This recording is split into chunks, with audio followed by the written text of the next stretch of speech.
Good morning, afternoon or evening from whenever or wherever you are watching this video from. I am Jack Adamus and welcome back to episode 3 of the Bottom 14. Before we get into this week's video, please do like, share and subscribe.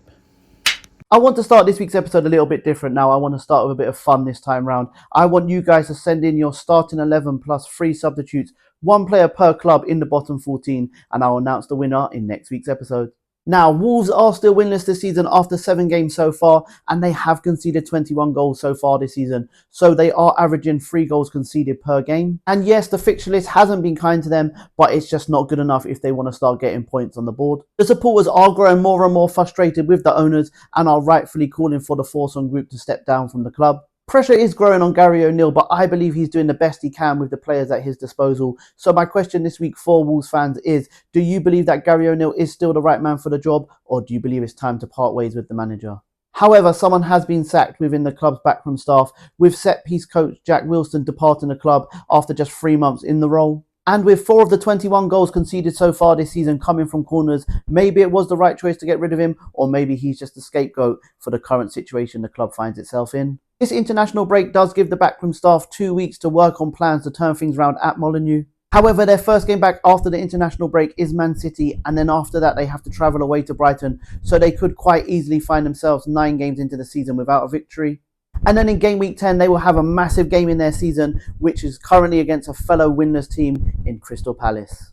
Which leads me on to Crystal Palace, who still are currently winless as well after their 7 games. However, they have drawn 3 of those games. They have only conceded 10 goals in those 7 games, and I say only because they have only conceded the second least amount of goals in the bottom half of the table. Only Manchester United have conceded less. Palace are in a similar boat to Wolves, as they lost some key players in the transfer window, with the likes of Elise and Anderson leaving the club. However, the players that they did bring in aren't too far off the quality of the players that they lost compared to Wolves. And that's the differences between the two sides. Palace's problem for me is going forward, not defending, as they have only created 11 big chances in their 7 games so far this season, which reflects on their goal output, and in contrast to their goals conceded, as they have scored the second least amount of goals so far this season in the Premier League. So my question for Crystal Palace fans is, where do you see weaknesses in your side? Is it in defence, in midfield or in attack?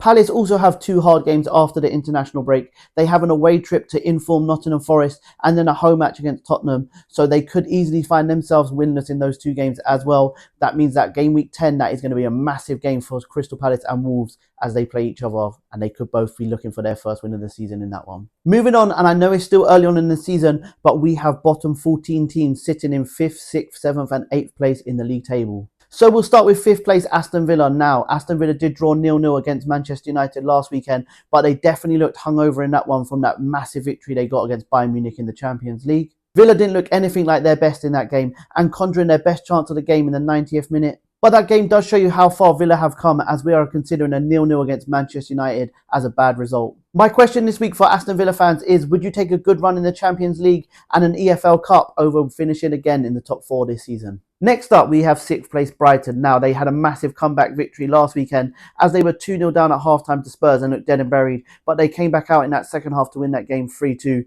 and especially after going 4 games without a win as well. Hertzler was questioned after the game whether Europe is the expectations this season, but he played it down and he played that one quite cool. But realistically, it must be, as Brighton for the last few seasons have been building a good process down there. My question for Brighton fans is, realistically, do you believe you will achieve that feat and you will finish in the European spaces this season? Next, we have 7th place Newcastle. Now, Newcastle have been struggling to find the back of the net this season. They have scored 8 goals in 7 matches, and with the quality they possess in that final third, their fans won't be happy with their goal output so far this season. Last time out, they did draw 0-0 against Everton, but that is a ground where they haven't had the best of times recently in recent visits. And with Anthony Gordon missing a penalty, they could have easily left that day with all 3 points. My question for Magpies fans is, why do you think you can't find the momentum to go on a good run? And finally, Fulham sit 8th in the league, and they did go away to City. Although they lost 3-2, they had chances to draw that game or even come away with all 3 points in that one. And Fulham have a solid core in the middle of the park now. They do have a solid centre in their team, and they have pace on the wings, as we saw last weekend against Man City when Traore went breezing past Kyle Walker, which is something that we don't see every weekend. And if his finishing was more clinical, he could have had a hat-trick against Man City.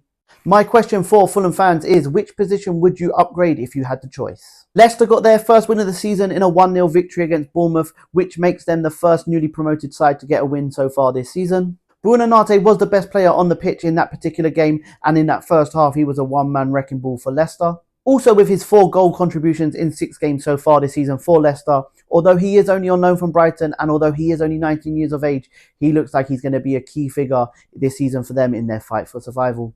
I think Leicester fans are slowly starting to accept Steve Cooper in the dugout, and with the performances that his sides keep putting in, they aren't going to have a choice soon, as he's got his team fighting for every point. But now not only are they fighting for points, they're also picking up points in games as well. Leicester have a massive game after the international break. They're going away to Southampton. It'll be interesting to see how they fare in that one. With that being said, that leads me on my question to Leicester fans, which is, who do you see as the most important player in your squad this season? Thank you very much if you are still here at the end of my video. I really do appreciate the love and support I've been getting from you guys. Please do continue to like, share, follow, but most importantly, please subscribe to the YouTube channel. Also, comment below about your club, as I want this show to be as interactive with the fans as possible. I'm also going to put the link to my Instagram in the description below, so feel free to send me a voice note, or if you want to have a video call about your club, we can do on there. Have a good week, guys, and remember, if you don't shoot, you can't score. Bye, guys. Have a good week.